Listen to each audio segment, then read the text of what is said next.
Hey everybody, welcome to our first ever Eat Like No One Else live event here. This is our virtual popcorn party. I absolutely love popcorn. My family is a huge popcorn family. We eat it all the time. Every Sunday we do a popcorn ice cream night. The kids get to pick out their ice cream here. We get to pick out a movie here and comfortable and cozy and eat some healthy snack here, which then gives us an excuse to eat ice cream afterward. I think it's my wife's aunt did that with her family, and we lost her to breast cancer, unfortunately, a few years ago. So this is kind of like a tribute to her. So every time we have our popcorn ice cream, we think of her and the fond memories we had spending time with her. So that's like our routine, and we're a mostly a microwave popcorn family right now because we are traveling the country in our travel trailer full time right now here. So anything we can do to simplify food is always welcome. So we have found using one of these. You can find these all over Amazon. It's just a silicone bowl that has a lid on top of it, and pop the microwave here, and then popcorn pops here, and does a pretty good job of getting all the kernels to be popped here. So that's been super helpful to have something like that. We can't, hard to fit an air pop or thing. So if you're low on space in your household and you need something that's gonna do this thing smashes down really small, so it's super easy. And I love that it's reusable. We used to do paper bags, brown paper bags, which then we would toss out immediately after we were done here. So this is a nice reusable option that we can just keep reusing here, and just really we just kind of brush it out. We actually don't put any oil, butter, and anything in this container here, so we keep it nice and clean and durable here. So that's what our family does for popcorn. And something we also love to do is experiment with different types of popcorn. So if you go to most grocery stores, you'll just find yellow kernel popcorn. Some places will have the white too. So it's usually only have two options unless you really kind of dig deep. But we've had fun kind of finding those other varieties that you can find on the internet. You can find them at really great to go to a farmer's market and find someone who's growing it for you, depending on what part of the country you are. I mean, you have to live in a place that grows corn, like Wisconsin, Minnesota, Indiana, Michigan, those kind of places. It's great to go to a market and find just that fresh popcorn grown by someone here. We found so many awesome things. There's so many awesome flavors. There's a well, show a couple of these here. So we like to go with usually we have our popcorn ice cream. We try to go with two different types of popcorn. Um, so we'll pop up one and have a big bowl for one, a big bowl for the other one here, so we can kind of taste the differences here. Because by itself, you may not always like detect like, oh, this is a different type of popcorn. When you have them kind of together, it's really kind of neat to see like, oh my gosh, this does taste a little bit different here. No, it tastes like popcorn. I mean, you don't pop popcorn and then have it just taste like chocolate. That's not how things work. But we really enjoyed getting to try all these different flavors and these beautiful colors. So a couple different ones here we have I use a lot. So there's this is a red kernel popcorn. This is kind of like one of the more popular like alternative colors. I've found this in the grocery store. There's a company Amish country popcorn that you can find at a lot of touristy places. A lot of like if you're out in the middle of nowhere, like Amish type stores, we'll have it like bulk stores and stuff. You'll find like bulk places here. So we love using this kind of like red.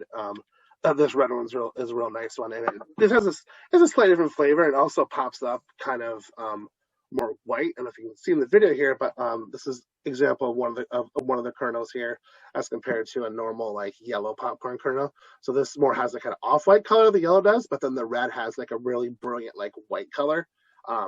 I know someone before that was hoping that if they pop like, oh, it's a different color, it's gonna pop up a different color, like it's gonna be red still. That's not the case, unfortunately. So those are always fun. And also we have like a purple one that I use here and a blue one, and these normally kind of have more of a sweet flavor to them. And then more on the smaller side, there's the Ladyfinger Popcorn, which pops up really small So it's good for kids. You're less likely to choke on it, and it tends to have a smaller hull, so you're not getting stuff stuck in your teeth. It more kind of like disintegrates.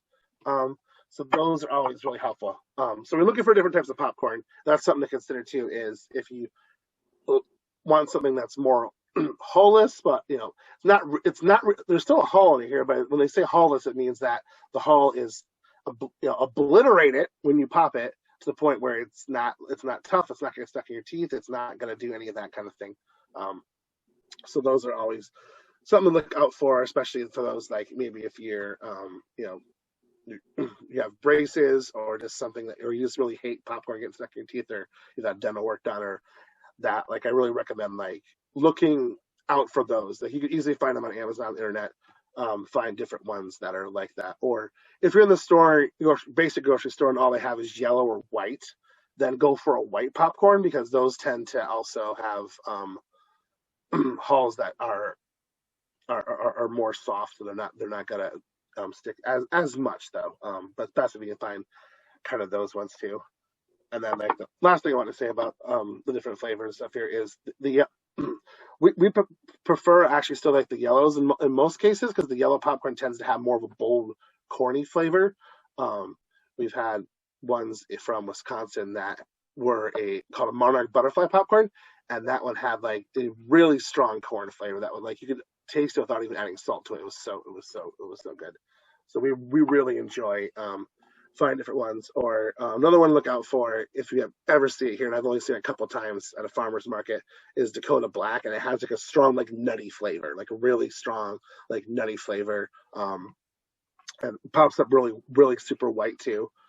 So I'm challenging people to get out there. There is a lot more to the popcorn world than just yellow and white. It's so fun to have these here. I will put them in mason jars at home when I was living in a house, and just as a display because they're just so beautiful. And so just kind of a fun way to add decoration and a fun thing to grab off the shelf and say, oh, kids, you feel like red tonight, yellow, whatever. So it'll really make kind of a fun thing to do, and it's really fun to kind of explore, get out there and kind of explore the other things that not all mainline grocery stores are going to offer. So love popcorn. So on that note here, I'm going to turn it over to my fellow blogger, Becca here from Fork in the Kitchen, and she is going to demonstrate to you how she makes amazing popcorn. So Becca? Hi, I'm Becca. Like Eric said, from Fork in the Kitchen. That's forkinthekitchen.com. I blog mostly about vegetarian recipes. There's some fish recipes on there as well, but I am a huge lover of popcorn, especially popcorn and wine. And today we're going to make my spicy Parmesan garlic popcorn, which is my all-time favorite. And it's super easy and delicious. So let's get started. I'm going to turn this around if I can.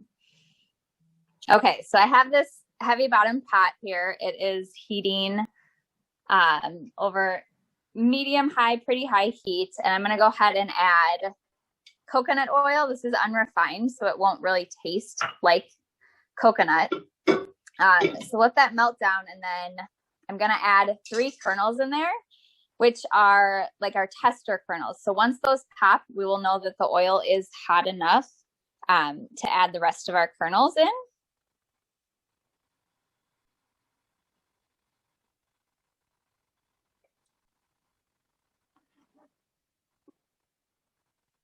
Do you do this tester method, Eric, when you make popcorn at your house?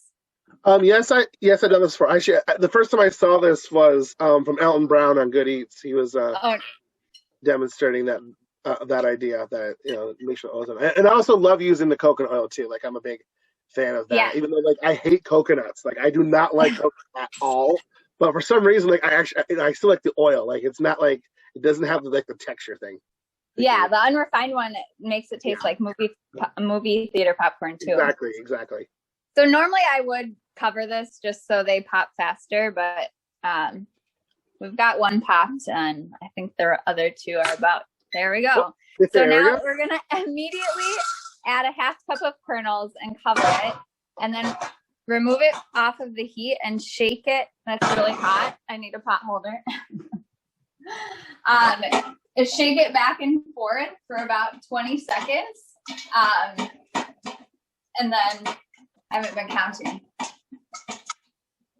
And then we're gonna add it right back to the heat and let it go ahead and pop until it starts to slow down, and then we'll crack it so it doesn't get soggy.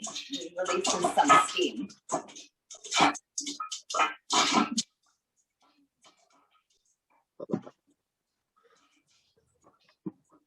Oh, and then I should talk about the toppings. So I have a mixture of garlic powder, grated Parmesan cheese, and red pepper flakes. So that's gonna go on, we'll mix it together. It'll go on after we put the butter on with the mini Ergo Spout here, which Kate will talk about in a minute. And then we'll also add a little bit of salt, but since the garlic powder, or not the garlic powder, the Parmesan is a little salty, we won't need to do too much that. So now that it's slowed down a little bit, I am going to crack it and let some steam escape. And then once the popcorn is pretty much done popping, we're going to pour it into the bowl, and that's when we'll add the butter and then the toppings. So there are a couple cracks there, but I'm going to go ahead. Well, maybe I'll give it a second. It always tricks me. Okay, we're going to take this off, have some popcorn fly all over, pour it in. Okay. Then we're going to go ahead and add the butter. I think all around. And then I like to do 2 spoons to kind of mix it up, make sure it's coated, add a little more. And then I got some popcorn in my cheese. Then go ahead and add in the Parmesan and garlic mixture, because it'll then stick to the buttered popcorn. And you can taste test it, add some salt as you'd like, and enjoy. Awesome. You're gonna flip it. Becca, do you have a favorite salt that you like to use for popcorn? I like to usually just use fine sea salt. Yeah. Yeah. We've become a big fan of the Redmond real salt. This is kind of like I have that right now, actually. Yeah, and it sticks really well to the popcorn. I've had this like the same shaker forever here. It's like not even the proper logo anymore. But we found that really sticks well, and you can buy like refills of them. So I just like always refill this shaker here. So nice. Definitely, the fine salt is the way to go too. And if you don't have fine salt, you can actually pull out your food processor, throw kosher salt in there, and just process that up, or in a well cleaned out coffee grinder, unless you like coffee flavored popcorn. Yeah. But we've done that before. Awesome. So thank you. That was great here. We love the pyrotechnics, the popcorn flying out of the bowl. I know, right? Like it was showing off today. Yes, that was awesome here. So. All right, thank you, Becca. And as you guys, everyone saw, she was using that wonderful tool she was using for buttering popcorn. Like, what is that? So we have Kate here with us, who is going to now share with us all about this ingenious product she came up with. Thanks, guys. It is really fun to be here with fellow popcorn lovers. And Becca, your popcorn looks amazing. It's making me hungry. I think Parmesan and garlic is an amazing combination, and now I'm going to definitely have to try it. Are you a red wine drinker? I'm not, but I feel like the Parmesan garlic would probably go with a lot of different drinks. And so, yes, it would. But, you know, I can take the recommendation of the red wine and pass it on to other wine drinkers. Okay, well, either way, you'll enjoy it. I feel like the wine might fancy it up, though. That's true. Yeah. Well, let me tell you a little bit about me and my company. So my background, I've been a food blog lover for a lot of years, maybe as long as Eric has been blogging. But And so I love to cook and I love to that, but I've never dived into the blogging world. Instead, I actually somehow managed to jump into the product development world. I have a husband who has always wanted to develop a product and was looking for an idea. And years ago, I had an idea to take a mason jar and put a special lid on it that would turn it into a syrup dispenser. So the first product that we launched is actually, we call it the Ergo Spout. And we launched it 3 summers ago in 2018 on Kickstarter and raised enough money to manufacture the Ergo Spout. So the idea was that it would be able to pour syrup. But, you know, not being satisfied with just doing one product, my husband is someone who likes to tinker, he likes to solve problems, and he's always trying to find a way to do something new. And one of the things he wanted to do is wanted to find a way to spread butter evenly on popcorn. Like, that was a true goal of his.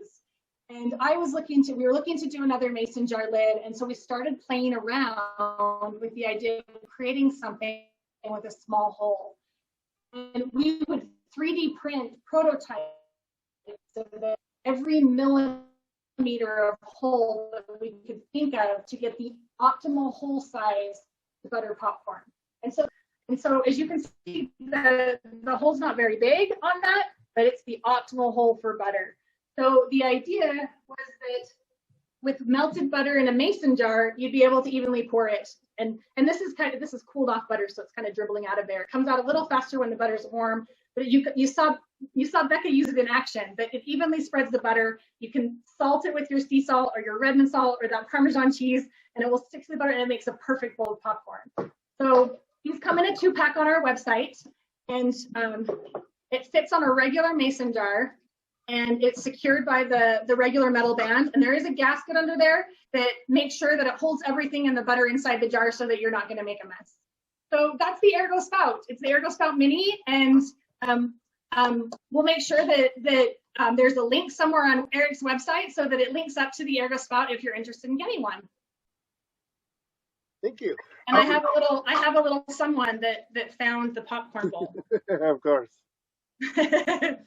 That small attracts that. That's the one other thing about like fresh popcorn. When I tell people that like are intimidated by doing popcorn, just like, oh, I just want to go buy a bag. Like, the smell is like, it's so fleeting. You have to eat it like right then. Like, a bag of popcorn is never gonna have, you know, that kind of smell in it. So that's always, you know, it definitely attracts the crowd for sure.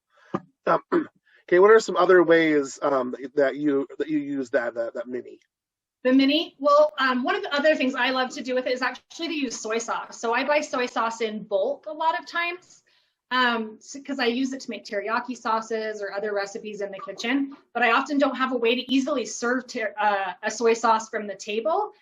You know, put it on your takeout Chinese food, or to put it on whatever you're cooking. So I love it for that. It works great for oil and vinegar. Because of the size of the hole, you're not going to want a vinaigrette that has any herbs or anything chunky in it.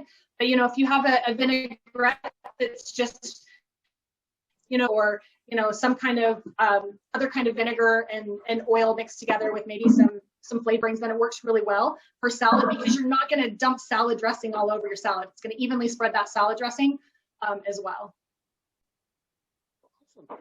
Yeah. So we discovered that when kicking out this product, I think it was back in September, she was speaking or talking at Tastemaker, just being a part of Tastemaker, and I knew like, oh, I need to have this thing right away here. And I had to patiently wait for a couple months to get to my in-laws' house where it was mailed to. And we tried out immediately, and we have loved it in our family here. It's you know, we haven't gone back at all totally. You know, everything else we've done, like you could try like doing we've used like Pyrex 2-cup measure or something like that to pour it into, but even that, like, you end up like, you have to be very careful, or like, you know, some kid runs by and like, oh, hits you, and then all of a sudden you just dumped all your butter on one spot. Then yeah, you don't want all your butter to come out clumpy or to have it, because you know, the kernels aren't very big, and you get enough butter on there and it's just going to make it shrink and make it a pool of butter. And so you really want just a little drop or two on every kernel and nice evenly spread. So, you know, my husband's fulfilled one of his dreams, and he's solved the buttering popcorn problem. He definitely has, and I love getting the word about that. You know, that problem we are good on. This, you know, any problems in the world going on, we have tons of those here, but this one, I think you guys have now solved it. Case closed. We got this down. So we love ours. We had a little funny accident with one of ours once, because we we melt the butter here. We don't always use it all up here, so we store it in the fridge. And then one time I didn't think about it here. Almost put the metal ring in the fridge in the microwave, which would not would have been. But I caught myself on that. But another problem was that I didn't let the jar come to room temperature, so it went from being a cold jar to a hot microwave. So a few seconds later, what's that sound? Turn around, and the jar had cracked. Yeah, you do have to be careful if it goes straight from the fridge to the microwave. Yeah, that is. So now we try, if it's popcorn night, we try to grab it out early in the day, and so that it's not in the fridge like that, or we'll slowly run it under some water here, kind of warm it up, maybe. Oh, there you go. That's a good idea. Yeah. Get the chill off of here, so we don't end up cutting ourselves on glass. It's not a very fun experience, but yeah. I guess one other thing I should mention though that is handy is it is dishwasher safe. So if you use it and after a while it's looking a little crusted with some extra butter, milk solids around it, you can throw that thing in the dishwasher and it's dishwasher safe. Cool, yeah, that always appreciate anything you can put in the dishwasher. That's always a huge benefit, for sure. I love having that. Thanks, Kate. That was awesome, and love your passion for your product here. And love to see that your husband's vision has come through now here. So that's awesome. Great. So Becca, I wanted to ask you again. What are some other flavor combinations that you like to do with your popcorn that people might want to check out? Another unique one is a lemon parsley popcorn. It's great for right now in springtime. It's just super fresh and bright. So yeah. There'll be a few more coming in the next couple months. So awesome. That's great here. We're the first year. I love to see the different flavors of that here. Yeah, there's so much you can do. Yes. This is a simple basis here. We do. We've done before where we've taken fresh dough and put it in the oven with some salt to dry it out, and then turn that into a dill salt that you can just kind of sprinkle on. So that I think that works. Sounds delicious. That works really well. So kind of some different herb salts that you can kind of make up doing both at the same time. Is kind of a fun one to do here. What if you have a sweet tooth? Do you have any sweet tooth ideas for our sweet tooth fans? None that are published and recipe developed yet, but I do have some coming down the line. Yes. Awesome. Oh, I like cinnamon and sugar on popcorn. Ooh, yeah, yummy. Yeah. That's a classic one that works too. Yeah. Yeah. Also too for so people are wondering, if you go to a place and get kettle corn or go to a carnival or something, get those huge balls of popcorn, kind of wondering how the heck do they do that? So there's actually a variety of popcorn out there called a mushroom. So you can look up online a mushroom popcorn. I don't have any right now with me, but it will pop up into a big ball. So that's good if you're looking for to do a caramel corn type thing. If you want a really big, really fluffy type popcorn, look for mushroom ones. The most you can occasionally find it in some stores, where I mentioned a lot of other popcorns were at more of the specialty stores and more of the kind of some middle of nowhere general store or something like that. But definitely go on Amazon. You can find that here. Popping it can be a little more challenging here. Definitely you have to kind of go with the stovetop method for sure. Microwave did not work very well for whatever reason, and air poppers tend to be too big for air poppers. A lot of them, unless you have a big movie style air popper, then maybe you can pull it off. But those work very well. So I think. All right, everyone. Thank you, Kate and Becca, for joining us here and sharing your wonderful wisdom on popcorn and the mini Ergo Spout here. It's really cool to see the great flavors. I'm looking forward to see what Becca comes up with in the future for awesome, amazing, inspirational popcorn flavors. That you too, Eric. That here. So thanks everyone for watching our video here, and we just are very thankful for that, and we'll hope to have some more in the future. So thanks everyone. Thanks. Okay.